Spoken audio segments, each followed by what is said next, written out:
Сәлем достар, небәрі 10 минуттың ішінде осындай ірімшік қосылған тәтті печеньелер дайындайтын боламыз. Сіздер каналға тіркеліп, лүпіл басуды ұмытпаңыздар. Ал мен сіздерді жаңа рецепттермен әрдайым қуантып отырамын. Ірімшікке бір жұмыртқа, қант, ванилин және де крахмал қосып, жақсылап араластырамыз. Немесе видеодағыдай мен сияқты блендердің көмегіне жүгінсеңіз болады.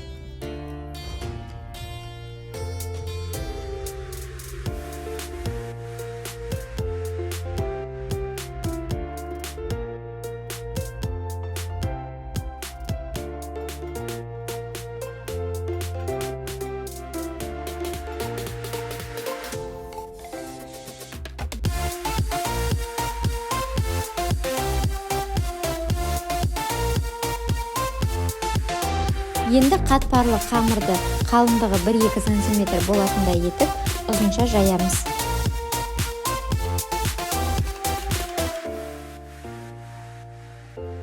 Қамырды жайып болған соң екіге бөліп, ортасына салмасын салып, дөңгелек етіп ораймыз.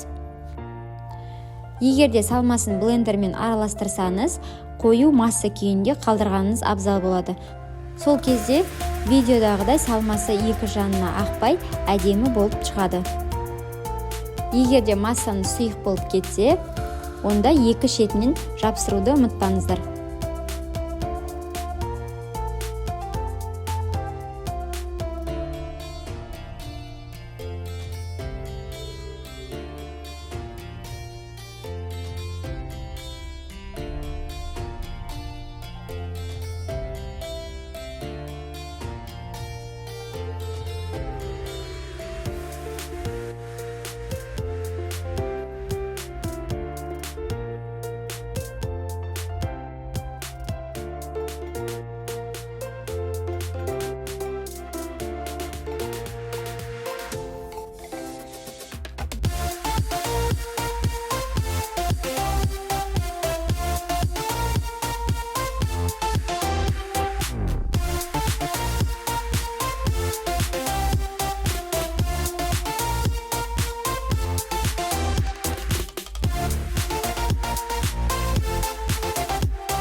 Печеньелердің бетіне жұмыртқаның сарысын жағып, ортасынан бөліп, 200 градус қызып тұрған пешке 15-20 минутқа дайын болғанша пісіреміз.